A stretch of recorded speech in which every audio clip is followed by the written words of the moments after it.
ये दिन बदलने वाला है, बदल रहा है, ये दिन बदल रहा है। बाइबल में वचन लिखा है कि फसल तैयार है। हाँ, किसकी कमी है? मजदूरों की कमी है। हम कई सालों से मजदूरों के लिए प्रार्थना कर रहे हैं। आपको लग रहा है प्रार्थना का उत्तर नहीं मिलेगा?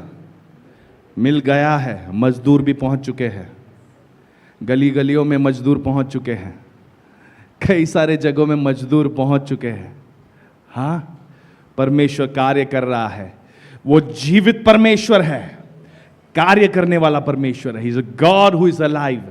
बाइबल मुझसे कहता है कि जब हम पुकारते हैं वो मेरी आवाज को सुनता है और उत्तर देता है। Do you think he will not listen to our prayer? हमने राष्ट्रों पे प्रार्थना की है, देशों पे प्रार्थना की है, हमारे इस देश के हर एक शहर पे प्रार्थना की है। होना ही है। हर एक कम्युनिटी के लिए, हर एक झुंड के लिए हमने प्रार्थना की, यह होना ही है। मत्ती का सुसमाचार 5वां अध्याय 14वां वचन कहता है, हमने ये कुछ सप्ताह पहले पढ़ा था, you are the light of the world, a city that is set on a hill can not be hidden. तुम जगत के ज्योति हो। एक शहर, एक नगर जो पहाड़ पर बसा हुआ है, वो बोलो मैं ही वो शहर हूं, छुपाए भी नहीं छुपूंगा। कोई छुपाने की कोशिश करे तो भी नहीं छुपूंगा। लूका का सुसमाचार 9वां अध्याय 1 वचन कहता है, then he called his 12 disciples together and gave them power and authority over all demons and to cure diseases। और अपने 12 चेलों को बुलाकर उसने क्या कहा? उसने सब दुष्ट आत्मा और बीमारियों को दूर करने की सामर्थ और अधिकार। पिछले सप्ताह हम बात कर रहे थे सामर्थ और अधिकार। बोलो, सामर्थ और अधिकार मुझे दिया गया है और इसलिए मैं जा रहा हूं, इसलिए मैं बोल रहा हूं, इसलिए मैं प्रचार करता हूं, इसलिए मैं दुष्ट आत्मा से पीड़ित लोगों पर मैं घोषणा करता हूं और उसे आजाद करता हूं, इसलिए बीमारों के लिए मैं प्रार्थना करता हूं। परमेश्वर हमारे साथ है। जो हमारे भीतर है वो दुनिया में जो है उससे बढ़कर है। ये बोध जब हम में उतर आता है, when we understand this that the one who is within me is greater, जो मेरे भीतर है वो बड़ा है, तो हर एक जगह पर जहां पर आप जाओगे, there is a different manner in which you go। आप एक अलग तरीके से वहां सामना करते हो। परमेश्वर की जो बुलावट, the call over your life, वो परमेश्वर के राज्य के रीत पे चलने के लिए है, परमेश्वर के राज्य पे केंद्रित होने के लिए है। To be kingdom minded. चाहे आप एक टीचर हो, स्टूडेंट हो, चाहे आप बिजनेसमैन हो, चाहे आप इवेंजलिस्ट हो, हां, चाहे आप एक प्यून हो, but you need to work as a kingdom minded person. राज्य, परमेश्वर के राज्य पे केंद्रित आपका मन होना चाहिए। आप साधारण व्यक्ति के समान नहीं जाओगे। मैं आपसे एक बात करूं, आपकी बुलावट क्या है? अ सिटी ऑन अ हिल, एक नगर जो एक पहाड़ पर बसा हुआ है। क्या फायदा है इसका?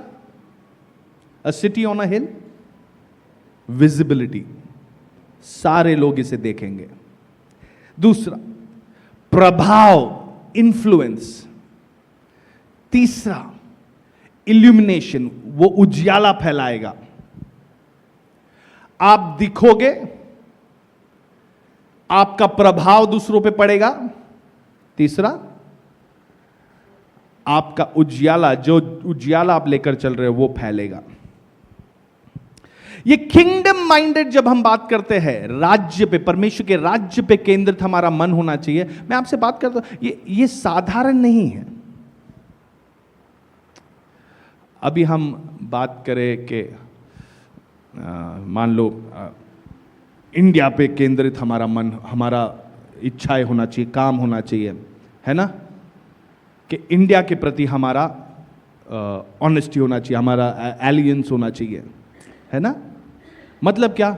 हमारे देश के प्रति हम हमारे देश की भलाई के बारे में सोचें, है ना? देश को कैसे आगे बढ़ाए इसको हम सोचें। करेक्ट ना? हां कि ना? हां, ये हम कर सकते हैं क्योंकि ये प्राकृतिक बात है। मैं इस देश का सिटीजन हूं, हां, इस देश का नागरिक हूं, तो इस देश के बारे में प्राकृतिक तौर पर मैं सोच सकता हूं। लेकिन परमेश्वर के राज्य का मन रखना यह प्राकृतिक तौर पर संभव नहीं है। इसमें आपको परमेश्वर की अलौकिक ताकत की जरूरत है। परमेश्वर के वो जो जेनेटिक फॉर्मेशन है वो परमेश्वर का आपको चाहिए होगा, है ना? अभी हमारे देश में ये बहुत हम बात करते हैं कि हमारी पीढ़ी को आगे कौन बढ़ाएगा, वंश को आगे कौन बढ़ाएगा। ये प्राकृतिक तौर पे पॉसिबिलिटीज है ना? हां कि ना? प्राकृतिक तौर पे वो पॉसिबल है, लेकिन राज्य को आगे बढ़ाना ये प्राकृतिक तौर पर नहीं बनता है। कई बार हम अपनी स्ट्रैटेजीज यूज करते हैं, अपना अकल यूज करते हैं, अपने विचार यूज करते हैं, लेकिन वैसे काम नहीं करता है। वैसे काम कई लोग आपने इस देश में देखा होगा, वो जब बातें करते हैं कि आपने ऐसे ये धर्म क्यों छोड़ दिया, वो धर्म क्यों छोड़ दिया, वो लोगों को जब पूछते हैं कि क्या क्या क्या मिला तुमको, कितना पैसा मिला, कितना बोरी चावल मिला तुमको, हाँ क्या दिया उन्होंने तुमको, पैसा दिया? कह रहे नहीं, क्योंकि प्राकृतिक तौर पे ये समझना मुश्किल है। ये ऐसे नहीं कि वो उनका दिमाग खराब है जो ये सवाल पूछ रहे हैं। प्राकृतिक तौर पर ये समझना कि क्यों आप एक स्थान को छोड़कर दूसरे स्थान पर जा रहे हो, ये समझना मुश्किल है। तो जब लोग कहते हैं कि नहीं हमें कुछ नहीं मिला, लेकिन यीशु ने हमारे हृदय को बदल दिया है इसलिए हम आए हैं, तो उन्हें समझ नहीं आता। यीशु के आने से मेरे घर में जो घरेलू हिंसा होता था वो रुक गया है, ये बातें उनके प्राकृतिक दिमाग में फिट नहीं होगा। यीशु के आने से वो दारू के नशे से मुक्त हो गया है, ये समझना उन्हें मुश्किल है। यीशु के आने से मेरे स्वभाव में, मैं पहले व्यभिचारी था लेकिन अब मेरे स्वभाव में परिवर्तन आ गया है, अब जिस तरीके से मैं एक स्त्री की तरफ देखता हूं वो बदल गया है, यह समझना मुश्किल है क्योंकि प्राकृतिक तौर पे यह संभव नहीं है। But kingdom minded people will move ahead. परमेश्वर के राज्य पे केंद्रित मन रखने वाले लोग आगे बढ़ेंगे। देखो हम एक वचन खोलेंगे, मत्ती का सुसमाचार 11वां अध्याय 12वां वचन, मैथ्यू चैप्टर 11 वर्स 12। मैं इसे NIV वर्जन में पढ़ूंगा, ठीक है? आप ध्यान से सुना। From the days of John the Baptist until now the kingdom of heaven has been forcefully advancing. क्या लिखा है? यूहन्ना बपतिस्मा देने वाले के दिनों से अब तक स्वर्ग के राज्य पर जोर होता रहा है और बलवान उसे छीन लेते हैं। नाउ दिस वर्स, इसे हमें समझना कि हम एडवांस करते जा रहे हैं, इसे कोई रोक नहीं सकता। इसे कोई, वचन में क्या लिखा है कि परमेश्वर के कलीसिया के सामने अधोलोक के फाटक प्रबल नहीं हो सकते। आज आराधना की अगुवाई कर रही थी, उन्होंने कहा कि जब भी कोई इलेक्शन होता है वहां पर जादू टोना होता है। क्यों? क्योंकि प्राकृतिक तौर पर हैंडल करना है उसे, वहां पे पैसे दिए जाते हैं, दारू पिलाई जाती है ना? क्यों? क्योंकि प्राकृतिक तौर पर हैंडल करना है। तो अब जादू टोना क्यों कर रहे हैं? क्योंकि उन्हें मालूम है कि पॉलिटिक्स ये कोई साधारण प्राकृतिक बात नहीं है, इसमें स्पिरिचुअल बातें इन्वॉल्व है। हमारे मोर्चा निकालने से, हमारे व्हाट्सएप के भेजने से, नहीं मुझे ये ठीक नहीं लगा, या किसी का मजाक उड़ाने वाला व्हाट्सएप भेजने से कोई फर्क नहीं पड़ेगा। लेकिन एक विश्वासी जिसके जीवन में प्रकाशन उसे मिला है, रेवलेशन उसे मिला है, दिस पर्सन इज डेंजरस। आज हमने प्रार्थना किया धैर्य पाने के लिए, साहस पाने के लिए, बोल्डनेस के लिए। क्यों? क्योंकि बोल्डनेस पाया हुआ व्यक्ति चाहे कितना भी कमजोर क्यों ना दिखे, वो बहुत डेडली होता है, खतरनाक होता है. You might look ordinary. Now you know boldness will come with the Holy Spirit. जब सारी दुनिया एक तरफ चल रही है, लेकिन पवित्र आत्मा के सामर्थ के द्वारा आप में एक साहस है. ये क्यों साहस दिखा रहा है? इसको क्या मिल रहा है? कौन सपोर्ट? कोई नहीं सपोर्ट कर रहा है, लेकिन अकेला. क्यों? There is a force behind it. एक ताकत है उसके पीछे. चलो, पहली बात हमें समझनी है, ये एडवांस हम कैसे करें, परमेश्वर के राज्य का मन कैसे हासिल करें. वचन में लिखा है, रोमियो की पत्री 12वां अध्याय 2 वचन, do not be conformed to the patterns of this world but be transformed by the renewal of your mind. कि तुम इस संसार के सदृश ना बनो, परंतु तुम्हारी बुद्धि के नए हो जाने से तुम्हारा चाल चलन भी बदलता जाए, जिससे तुम परमेश्वर की भली और भावती और सिद्ध इच्छा अनुभव से मालूम करते रहो. एक कुछ अनुवाद इंग्लिश में, बाइबल के बहुत सारे अलग अलग अनुवाद है, तो बाइबल स्टडी करने के लिए बहुत मजा आता है ये पढ़ने के लिए. ठीक है, एक पैशन ट्रांसलेशन है, ये मैं पढ़ूंगा. बी, उसका मूल वचन में पढ़ रहा हूं. Be inwardly transform by the holy spirit through a total reformation of how you think. आप जिस तरीके से सोच विचार कर रहे हो, उसको ही पूरा परिवर्तित कर दिया है. किसके द्वारा? इस वचन के द्वारा. मतलब कि अगर आपको आगे बढ़ना है, परमेश्वर के राज्य को आगे बढ़ना है, परमेश्वर के राज्य के रीत में आपको काम करना है, then your mind needs to change. आपके मन को बदलना है. The warped mind needs to change. Warped mind मतलब, देखो ये जो गिटार है, ठीक है, ये गिटार को यहां पे आप देखोगे ना, ये सीधा दिख रहा है ना, दिख रहा है आपको सीधा. अगर ये टेढ़ा हो जाए तो ये अच्छे से बजेगा नहीं. क्या होगा? अच्छे से बजेगा नहीं. अगर हमारा मन टेढ़ा हो जाए तो फिर सीधे चलेगा नहीं, वो टेढ़ा ही सोचेगा. कुछ लोग अपने सामाजिक परिस्थितियों के कारण, अपने परिवार की परिस्थितियों के कारण, आप उन्हें देखोगे वो गुस्से में ही रहते हैं. कोई कुछ नहीं कर रहा है, लेकिन गुस्से में ही चलेंगे. आपको उनसे बात करने को भी डर लगेगा कि यार पता नहीं क्या बुरा मान लेगा, कुछ उल्टा सीधा बोल देगा, हमारी निंदा कर देगा.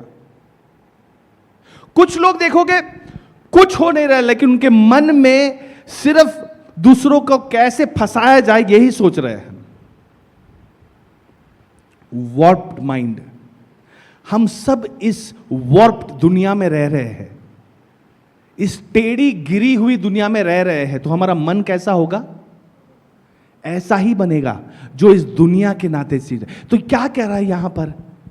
प्रतिदिन इस संसार के सदस्य न बनो, परंतु तुम्हारे बुद्धि के नए हो जाने से तुम्हारा चाल चलन भी. देखो, किंगडम माइंडेड, परमेश्वर के राज्य पे केंद्रित जो मन है, उसे कोई रोक नहीं सकता. उसकी सफलता को कोई रोक कर रख नहीं सकता. उसमें सफलता आना ही है. Success has to come. अगर आपके लाइफ में ऐसा कोई क्षेत्र है जहां पे आपको एक ब्रेक थ्रू नहीं मिल रहा है, you are not able to get through it. You know why? क्योंकि हम प्राकृतिक तौर पर अपनी बुद्धि लगाने में सक्षम हो गए हैं. अपनी लॉजिकल रीजनिंग, मेरा लॉजिक, मेरा अनुभव ये कह रहा है, इसको लगाने में हम लगे हुए हैं. हेलो, बोलो, मन के नए हो जाने से. फर्स्ट स्टेप, आपको किंगडम माइंडेड आदमी बनना है. फर्स्ट स्टेप, मन का नया होना जरूरी है. Let's move to the second step. मत्ती का सुसमाचार 16वां अध्याय 19वां वचन, Matthew chapter 16 verse 19. And I will give you the keys of the kingdom of heaven, and whatever you bind on earth will be bound in heaven and whatever you lose on earth will be loosed in heaven. मैं तुझे स्वर्ग के राज्य की कुंजियां दूंगा. बहुत सारे दरवाजे हमारे जीवन में बंद पड़े हैं. आशीष के दरवाजे हैं, अनुग्रह के दरवाजे हैं, अभिषेक के दरवाजे हैं, छुटकारे के दरवाजे हैं, चंगाई के दरवाजे हैं, सफलता के दरवाजे हैं. हमें परमेश्वर ने क्या दिया है? क्या दिया है? स्वर्ग के राज्य की कुंजियां. स्वर्ग के राज्य की द कीज. बोलो, आई हैव द कीज. ये चाबियों की गुच्छी मेरे पास है. अगर आपके कंपनी में कोई प्रॉब्लम सॉल्व नहीं हो रहा, बड़े बड़े सीईओ ट्राई कर रहे, सॉल्व नहीं हो रहा, आप क्या कहोगे? वो चाबी मेरे पास है. मन का नया होना. सेकेंड चीज, ये बोध ले आना कि चाबी आपके पास है. चाबी ये दुनिया के किसी और व्यक्ति के पास नहीं है. शैतान के पास स्वर्ग की कुंजियां नहीं हो सकती. केवल एक अभिषिक्त यीशु के लहू से धुला हुआ व्यक्ति, जिसने नया मन पाकर नया जन्म पाया है, वही व्यक्ति स्वर्ग की कुंजियों को हासिल कर सकता है. कितनों को स्वर्ग की कुंजियां चाहिए? वो चाबी चाहिए. धीरे धीरे लोगों को एहसास भी हो रहा है, तो धीरे धीरे हाथ भी आ रहे हैं. हाँ, मुझे भी बंद दरवाजों को खोलना है. कभी भी अगर आपके जीवन में आपने अगर ऐसा मालूम किया हो कि मेरे जीवन में बंद दरवाजे हैं, तो आपको अपने आप को याद दिलाना है कि कुंजियां मेरे पास है, चाबी मेरे पास है. ऐसे हुआ आपके साथ? एक बार मेरे घर के मैं घर पे आया, ये शादी के पहले की बात है. मम्मी घर पे नहीं थी, ठीक है. तो मैं परेशान हो गया. धूप में दोपहर को पहुंचा हूं, मुझे पानी चाहिए, कुछ नहीं है, मैं क्या करूं समझ में नहीं आ रहा. पड़ोस वाले भी नहीं है. परेशान हो गया हूं मैं, बहुत परेशान हो गया. 1.5-2 घंटा बेटा मैं तैयार, अपने आप को तैयार कर रहा था. मम्मी आएगी, इस तरीके से मैं बोलूंगा, इस तरीके से अपना गुस्सा मैं बताऊंगा कितना गुस्से में मैं हूं. ये सब हुआ. मम्मी आई, ये क्या है? मुझे बताया क्यों नहीं? चाबी कहां है? ये क्या है? मम्मी ने कहा, मैं तुझे बताया तो था, सुबह जा रहा हूं. बोला, हाँ बताया था. मैंने तभी चाबी, घर की चाबी तेरे हाथ में लेके दी थी. हाँ दी थी. तो कहां पे रखी? बैग में रखी. बैग किधर? मेरे पास. चाबी को लेके 2-2.5 घंटे मैं घर के बाहर ही खड़ा हूं. चाबी मेरे बैग में है. कई विश्वासी ऐसे चल रहे हैं. स्वर्ग की कुंजियां आपके पास है. बिजनेस की कुंजियां आपके पास है. एजुकेशन, शिक्षण की कुंजियां आपके पास है. राजनीति की कुंजियां आपके पास है. मीडिया की कुंजियां आपके पास है. लेकिन आप बैठे हो और रील देख रहे हो, इंस्टाग्राम देख रहे हो. मूसा को जब वो भेज रहा था, परमेश्वर भेज रहे थे वहां पर, मूसा को परमेश्वर ने एक बात पूछी, तेरे हाथ में क्या है?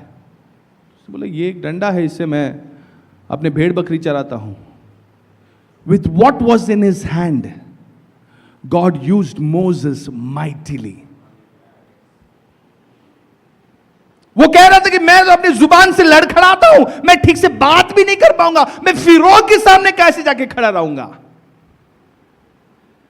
But what was in his mouth God used that. परमेश्वर ने किसका इस्तेमाल किया? जो उसके जुबान में था. आज तुम्हारे हाथ में क्या है? What is in your hand?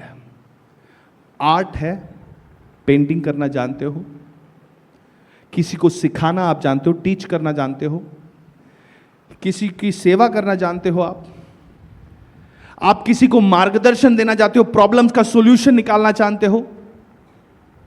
क्या जानते हो? आज आपके हाथ में क्या है? वो लेके घर पे बैठे मत रहो. Take it out.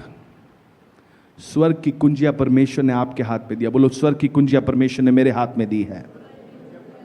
जब चेलों ने यीशु से पूछा, हमें प्रार्थना करना सिखा, यीशु ने प्रार्थना करना सिखा, हे हमारे स्वर्ग के पिता, ये सारी बातें कहते कहते उन्होंने एक बात की ही. मत्ती का सुसमाचार 6:10, Matthew 6:10, your kingdom come as it is in heaven. जैसे तेरी इच्छा स्वर्ग में पूरी होती है, वैसे ही पृथ्वी में भी। जैसे तेरी इच्छा स्वर्ग में पूरी होती, वैसे तेरी इच्छा जगत में पूरी हो जाए। हम गाते हैं, स्वर्ग की कुंजियां यीशु ने आपके हाथ में दी है, ताकि जो आपने प्रार्थना की है कि स्वर्ग में जो परमेश्वर का इच्छा है वह आपके कॉलेज में पूरी हो, कुंजी किसके हाथ में है? तीसरी बात हम बात करेंगे। पहला बात, आपका मन नया हो गया। दूसरी बात, स्वर्ग की कुंजी आपके पास है, इसका बोध आपके पास है। तीसरी बात, एफेसू की पत्री 2 अध्याय जरा खोलेंगे। अब ये बाइबल खोल के रखना। एफेसू की पत्री 2 अध्याय 1 वचन। And you he made alive who were dead in trespasses, जो अपने अपराधों के कारण मरे हुए थे, उनको क्या किया? जिंदा किया। अब कुछ बातें हैं, ये आपको समझना है, ठीक है? ध्यान से सुनना। परमेश्वर ने आपको जिंदा किया है। जंप नाउ, हम पढ़ेंगे 4 वचन, 4 से 10 तक मैं पढ़ रहा हूं। Can you show it from 4 till 10 with me? परंतु परमेश्वर ने जो दया का धनी है, अपने उस बड़े प्रेम के कारण, जिसने उससे हमसे प्रेम किया, जब हम अपराधों के कारण मरे हुए थे तो हमें मसीह के साथ जिलाया। अनुग्रह ही से तुम्हारा उद्धार हुआ है, और मसीह यीशु के साथ उठाया और स्वर्गीय स्थानों में उसका साथ बैठाया, कि वह अपनी उस कृपा से जो मसीह यीशु में हम पर है, आने वाले समय में अपने अनुग्रह का असीम धन दिखाए। क्योंकि विश्वास के द्वारा अनुग्रह ही से तुम्हारा उद्धार है, और यह तुम्हारी ओर से नहीं वरन परमेश्वर का दान है, और न कर्मों के कारण, ऐसा ना हो कि कोई घमंड करे। क्योंकि हम उसके बनाए हुए हैं और मसीह यीशु के उन भले कामों के लिए सुलझे गए हैं, जिन्हें परमेश्वर ने पहले से हमारे कारण, हमारे करने के लिए तैयार किया है। आपका उद्धार, बहुत सारे लोग, ये हर धर्म में दिखता है, हम परमेश्वर को खुश करने देख रहे हैं।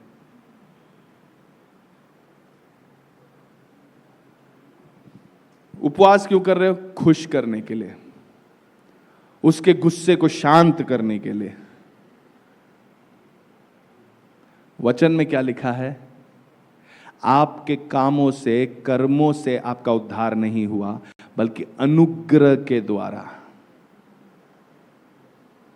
That nobody should boast, कोई भी घमंड ना कर सके, मैंने 40 दिन के 5 उपवास किए हैं, इसलिए आज मैं बहुत यहां खड़ा हूं।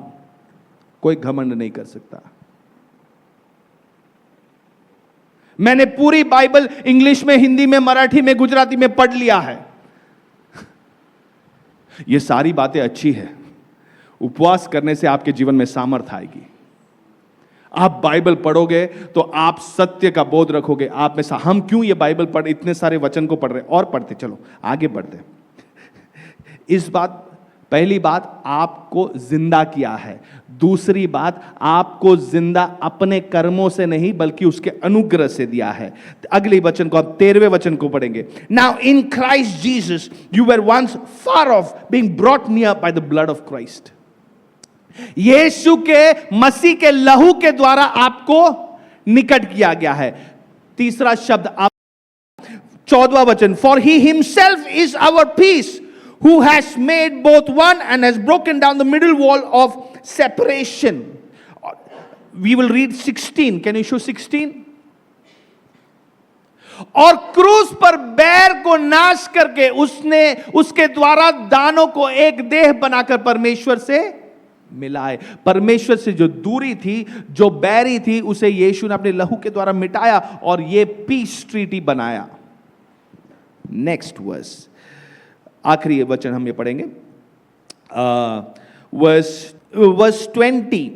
having been built on the foundation of the apostles and the prophets, Jesus Christ himself being the chief cornerstone. और प्रेरितों और भविष्यद्वक्ताओं के नेव पर जिसके कोने का पत्थर मसीह यीशु आप ही है बनाए गए। अभी क्या बन रहा है? एक आलय बन रहा है, वहां पे कॉर्नरस्टोन, वहां पर फाउंडेशन लगाया जा रहा है। फाउंडेशन कौन है? कौन है? हमारे विश्वास का फाउंडेशन कौन है? यीशु मसीह। अब अगला वचन जरा पढ़ेंगे, जिसमें सारी रचना एक साथ मिलकर प्रभु की में एक पवित्र मंदिर बनाई जाती है। इन हुम द, इंग्लिश में थोड़ा पढ़ेंगे, इसमें थोड़ा, in whom the whole building being fitted together. क्या हो रहा है? एक बिल्डिंग सिर्फ कॉर्नरस्टोन से नहीं बनती। फाउंडेशन स्टोन बना दिया, बिल्डिंग हो गई, बाकी चीजें बननी है। आपने वो लेगो देखा है? लेगो बच्चे खेलते हैं, वो ज्वाइन कर करके वो गाड़ी बनाते हैं या कोई मकान बनाते हैं। देखा है आपने? लेगो देखा है? हाँ कि ना? हाँ। तो यहां पे क्या लिखा है? कॉर्नरस्टोन यीशु को डाला। अब बाकी फिटिंग डालनी है। बाकी फिटिंग कौन है? आप और मैं। आपका और मेरा होना जरूरी है। पहली बात मन का नया बनना। दूसरी बात क्या है? क्या है? स्वर्ग के राज्य की कुंजियां, चाबी हमारे पास है। तीसरी बात, सत्य का बोध और प्रकाशन रखना। सत्य का बोध और प्रकाशन लगना। कई बार देखिए, हर रविवार को ऑलमोस्ट 7:30 को लोग यहां प्रार्थना करने यहां पहुंच जाते हैं। ओके? सभा शुरू कितने बजे होती है? 8:30 को। अब जो लोग आ रहे हैं उनको कोई विशेष किसी ने आमंत्रण नहीं दिया है, लेकिन वो क्यों प्रार्थना करने आते हैं पता है? क्योंकि उन्हें यह बोध है कि उनका होना जरूरी है। क्या उनकी कोई विशेषता है? कोई विशेष काबिलियत है? नहीं, वो भी हम जैसे ही लोग हैं। करेक्ट? और परमेश्वर आपको इंपॉर्टेंट समझ के इस बिल्डिंग का एक फिटिंग आप ही हो। If you are not there, this will not be complete. You are essential. आपकी जरूरत है। तीसरी बात हमने क्या की? सच्चाई का बोध। बोलो सच्चाई का बोध। सच्चाई का बोध। एक वचन हम पढ़ेंगे, 3रा अध्याय, एफेसू की पत्री 3रा अध्याय 10वें वचन से मैं पढ़ रहा हूं। To the intent that now the manifold wisdom of God might be made known by the church to the principalities and powers in the heavenly places. 10वां वचन, ताकि अब कलीसिया के द्वारा, किसके द्वारा? कलीसिया मतलब आप और मैं।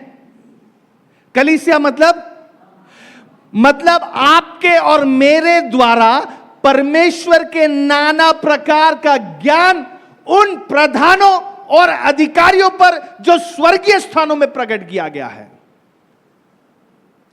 वचन में लिखा है कि हमारी युद्ध, हमारी लड़ाई मांस और लहू से नहीं है, बल्कि इन प्रधानों से और अधिकारियों से है।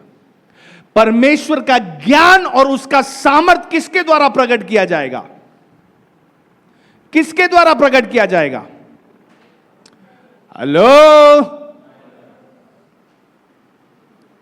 आपके और मेरे द्वारा। मन का नया होना, कुंजी आपके पास है, यह मालूम करना। तीसरी बात, सत्य क्या है? यीशु के द्वारा यह हक मुझे मिला है। यीशु के द्वारा। Now be seated in the heavenly places. वो पिता परमेश्वर की दाहिनी ओर विराजमान है और उसने हमें अपने साथ बिठाया है उन स्वर्गीय स्थानों में, ताकि वो सामर्थ हम भी एग्जीक्यूट कर सके। आज आप कमजोर बनकर नहीं पहुंचे हो। आप इस दुनिया में, परमेश्वर ने जब आपका उद्धार किया तो कमजोर बनकर नहीं बना के छोड़ा है। जेल में, अगर मान लो बहुत साल जेल में थे कोई व्यक्ति, वो जब बाहर निकलता है तो बहुत लाचार महसूस करता है। एक बात, उसे नॉर्मल जीवन बिताना थोड़ा मुश्किल लगता है। दूसरी बात, उसकी उम्र वहां बीत चुकी है तो उसे कोई स्किल विशेष तौर पर मालूम नहीं है। जेल में कुछ थोड़ी बातें सीखते हैं लेकिन कुछ विशेष स्किल नहीं है, तो वो लाचार महसूस करता है जब वो बाहर आता है। लेकिन आपकी और मेरी कहानी ऐसी नहीं है। जब यीशु ने आपको आजाद किया, छुड़ाया, you are not coming out as a weak person. आपको वहां का अधिकारी ठहरा के बाहर छोड़ा है। आपको जब स्वतंत्र किया, now you are a person with authority. Yishu ने कहा, एवरी अथॉरिटी, हर एक अधिकार मुझे दिया गया है, इसलिए तुम जाओ। अब तुम जाओ। तुम जाके क्या करो? वहां पे जाके तुम छोटे छोटे काम करना, ये बातें कर रहे, छुप छुप के रहना, किसी के साथ कोई उलझन नहीं। क्या कहा उधर मत्ती 28:18? तुम्हें जाके वहां पे बॉस बना दिया है।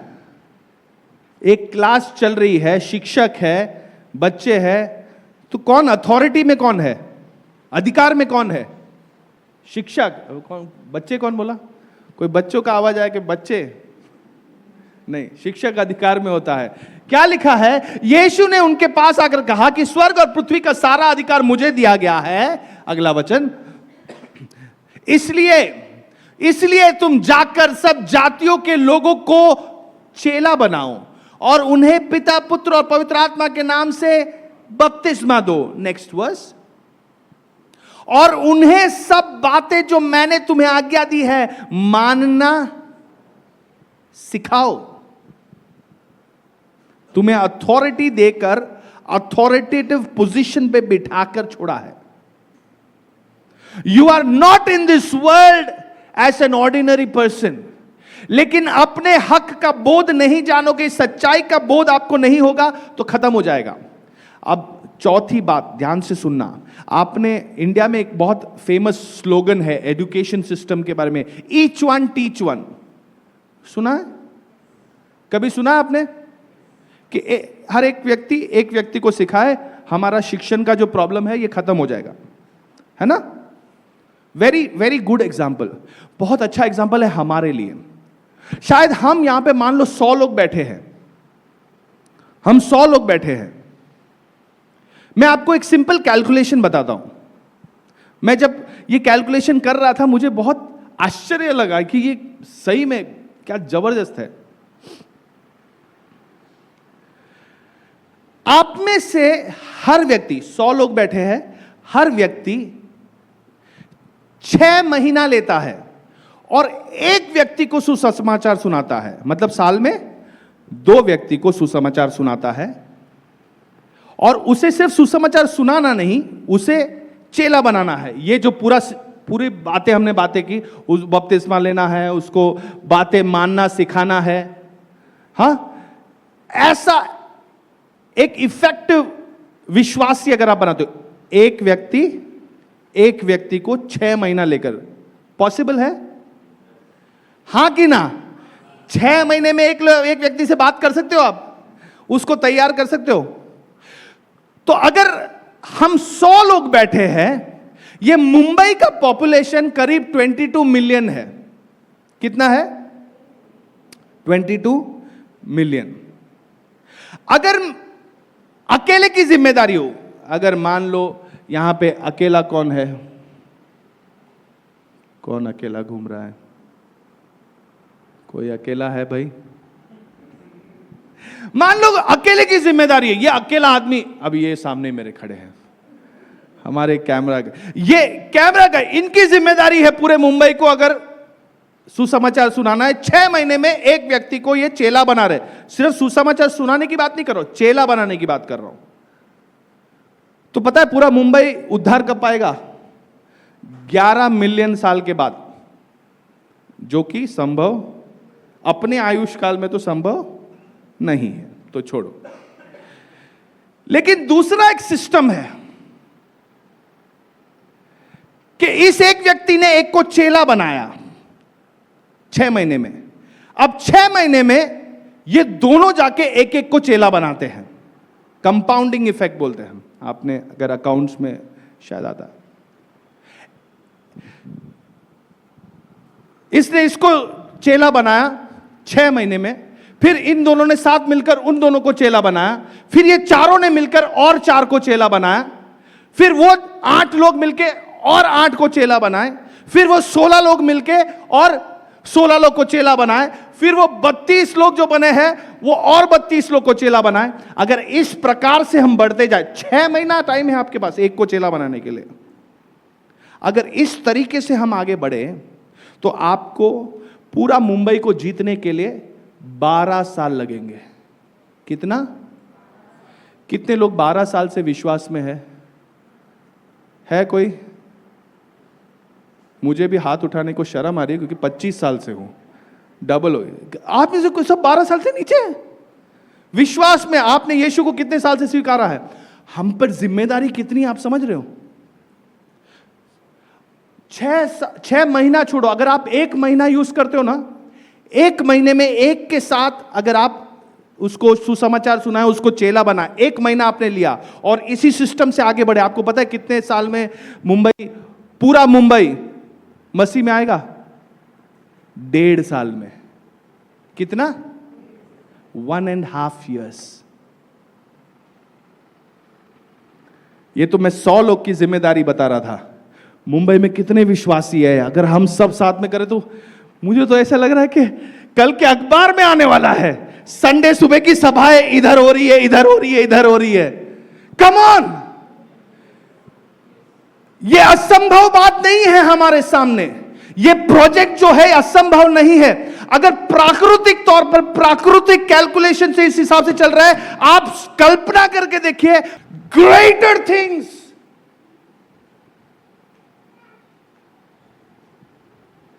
आपको समझ में आ रहा है क्यों बाइबल में जो कहानियां लिखी है वो साधारण कहानी नहीं है कोई भी।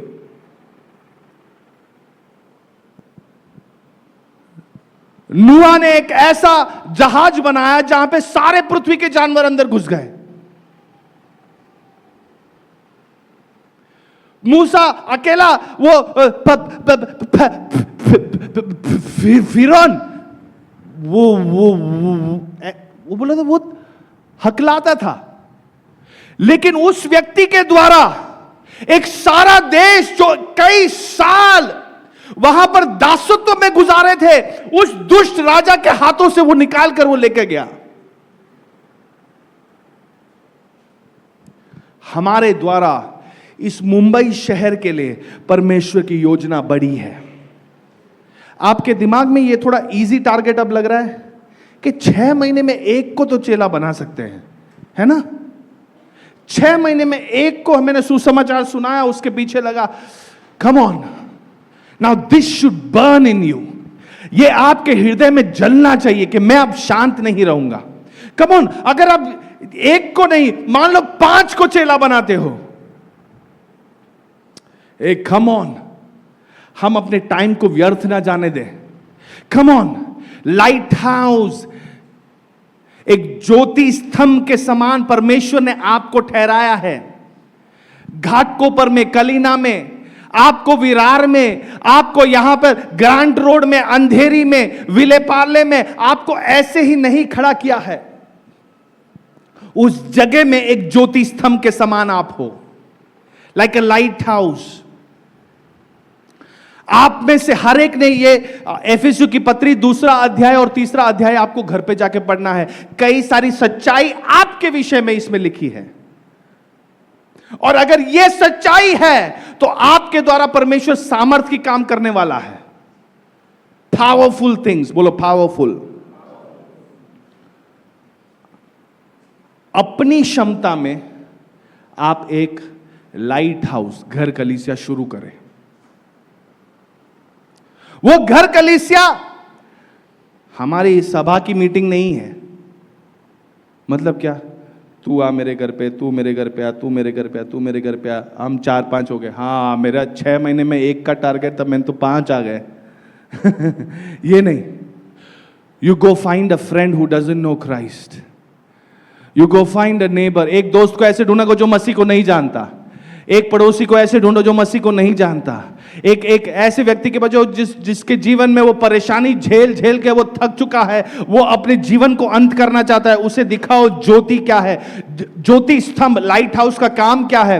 वहां पर समुद्र में फंसे हुए जो जितने भी वो जहाज है, उनको दिखाना है कि रास्ता इधर है, इस तरफ मत जाना, यहां पर पथरीला जगह है, यहां पे तो फंस, उस जगह पे जाओ, वो रास्ता दिखाएगा। हमें से कितने तैयार है कि मैं रास्ता दिखाऊंगा, मैं ज्योति स्तंभ बनूंगा। 6 महीने में, अरे 6 महीने में एक को लाना है। मतलब उसका मतलब ये नहीं कि अब मन बना लिया बस 6 महीना है रे, टाइम बहुत है। नहीं ना, it is just to make you understand that it is possible to reach this city. Paswan Joseph ने जो बातें पास्टर जो थॉमस को बताई थी, क्या बताई? एक हाथी को किस प्रकार खाना है, पीस बाय पीस। पूरे कलीना को आज के आज ही सुसमाचार नहीं सुनाना है आपको, पीस बाय पीस, एक एक करके टुकड़ा, एक एक करके टुकड़ा, but consistently knowing your authority. मेरा अधिकार क्या है, मेरा हक क्या है, मेरा पोजीशन क्या है, मसीह ने मुझे किस काम के लिए ठहराया है, मैं कौन हूं, मैं किसका हूं, कहां से मुझे अधिकार आती है, कहां से सामर्थ आएगा, क्या मैं अकेला हूं? नहीं। यहीं पे देख लो, हम 100 से बढ़कर है। पूरे मुंबई में सोचो कितने विश्वासी होंगे। ओ ईच वन टीच वन। हो सकता है हमारे बच्चे भी सिखा सकते हैं ना, उनको जो मालूम है काफी है, उतना उनको जो मालूम है उतना काफी है। वो बच्चे भी बात कर सकते हैं कि यीशु के द्वारा संभव है। एक आखिरी बात कहूंगा, फिलिपियों की पत्री 1 अध्याय 6वां वचन, Philippians 1:6। And I am sure of this, that he who began a good work in you will continue to perfect and complete it until the day of Christ Jesus। और मुझे इस बात का भरोसा है कि जिसने तुम में अच्छा काम आरंभ किया है, वही उसे यीशु मसीह के दिन तक।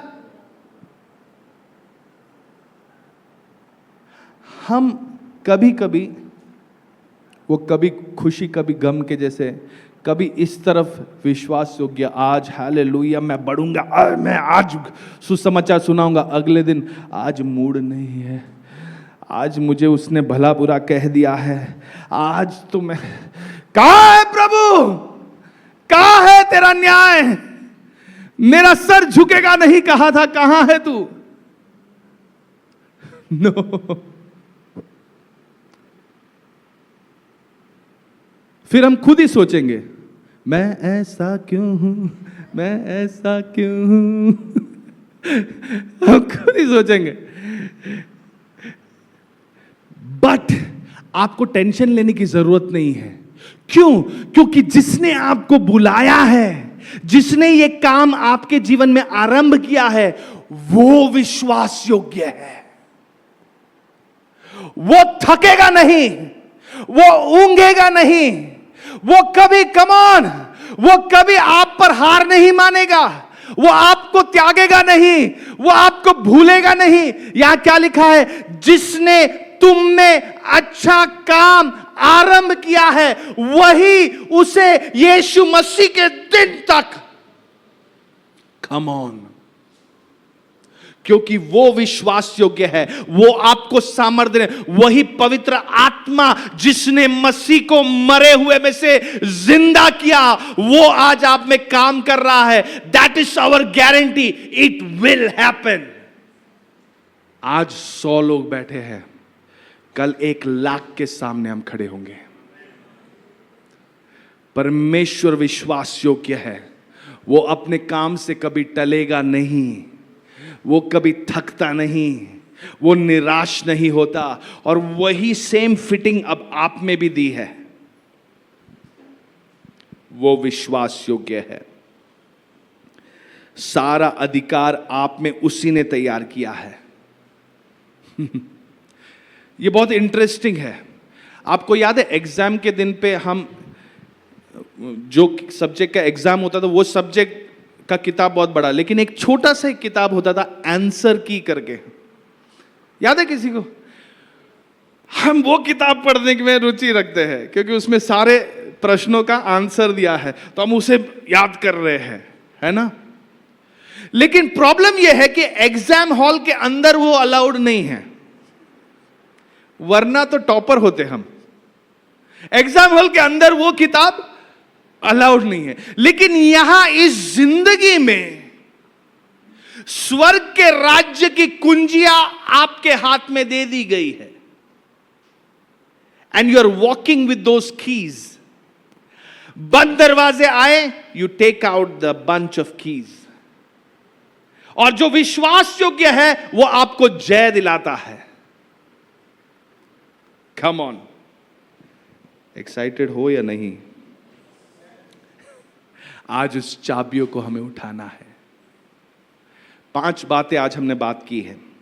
पहली बात, मन का नया हो जाना।